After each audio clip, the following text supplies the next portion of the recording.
Hare Krishna. I've been kindly requested to say a few words on the Vaisnavi Ministry's theme this year of safe families, strong communities. And I'm very honoured to be able to have been asked and to be able to say a few words. Their theme is to put a focus on how any abuse of women impacts the safety and well-being of the whole family, and then by extension, the whole community. To some degree, I'm a little surprised that this is a topic that needs to be highlighted, as in many respects, you would consider it to be the norm, to be the standard, and something that we would all be very proud of to support and promote, etc. As the saying goes, though, there is nothing as queer as folk. So I guess it's for those queer folk that these messages need to be put out and emphasized. So as well as the fact that we all need a mum, for obvious reasons, without a mum we wouldn't exist, Srila Prabhupada tells us that a mother's love for a child is the closest love in this material world that we can experience in the spiritual world. And the reason for that is because the mother's love for a child is selfless, it's unconditional.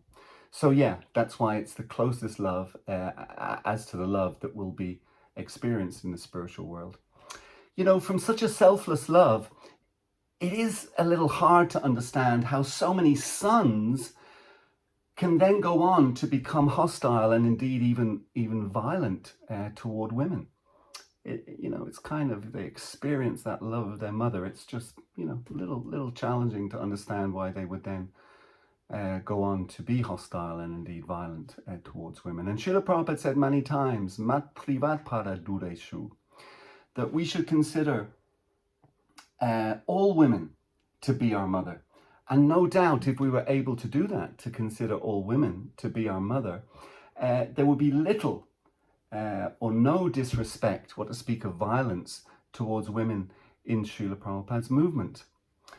And if we can't follow that advice of Srila Prabhupada's, then here are some more words that hopefully will impact us in a very powerful way.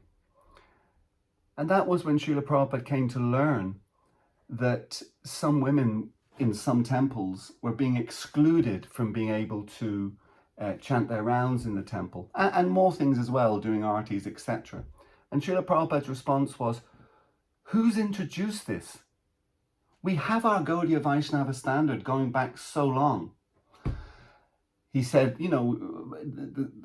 this standard was acceptable for Madhvacharya, for Ramanujacharya, for Lord Chaitanya, for the six Goswamis, for Bhaktivinoda Thakur, for his own spiritual master, and for himself. So he was saying all the big saints, all the great saints in our line were happy with women chanting in the temple.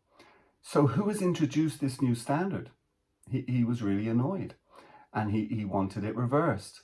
And then he said, if the brahmacharis or the renunciants, if they find it difficult for some reason to be in the same room as a woman, then let them go to the forest.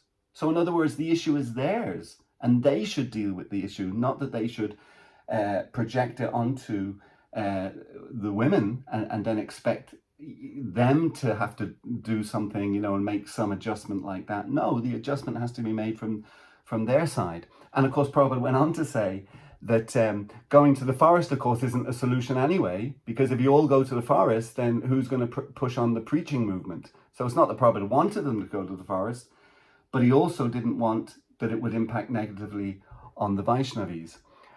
So he was basically telling these devotees that they have to deal with that particular issue. And for many devotees, including myself, one of the most inspirational realizations that we had and really helped with us committing to the Bhakti Yoga process, or the process of devotional service, and indeed to the service of ISKCON, was reading Krishna's words in the Bhagavad Gita. Dehinosmim yata dehe komaram yovanam jara. Tata dehantara praptir diras tatra namuyate. And that verse is essentially saying that we are not these bodies. We are different from these bodies. So we're not black, we're not white, We're not Hindu, we're not Muslim, we're not Christian, we're not Jewish, etc. We're not men, we're not women. So it's amazing that that's the basic tenet of our philosophy, and something that we all found so inspirational to realize all the kind of baggage that we were that we had to carry prior to coming to Krishna consciousness and understanding this philosophy, the baggage of being an Irishman or the baggage of being this, that, or the other. We could just shed that because we are not these bodies, we're eternal spiritual beings. So hopefully, all the mothers in our movement, despite the raw deal that they've been subject to now for many years, many decades, will still bear with us men who are yet to fully realize that we are not these bodies. And in contrast to us, I would like to thank all the women in the Hare Krishna movement, all of the women serving in Srila Prabhupada's ISKCON. Just thank all of those mothers for your tolerance and your forbearance with us men. Thank you very much. Hare Krishna, Srila Prabhupada Ki Jai, and I hope that the Vaisnavi Ministry's year of promoting safe families and stronger communities is a roaring success.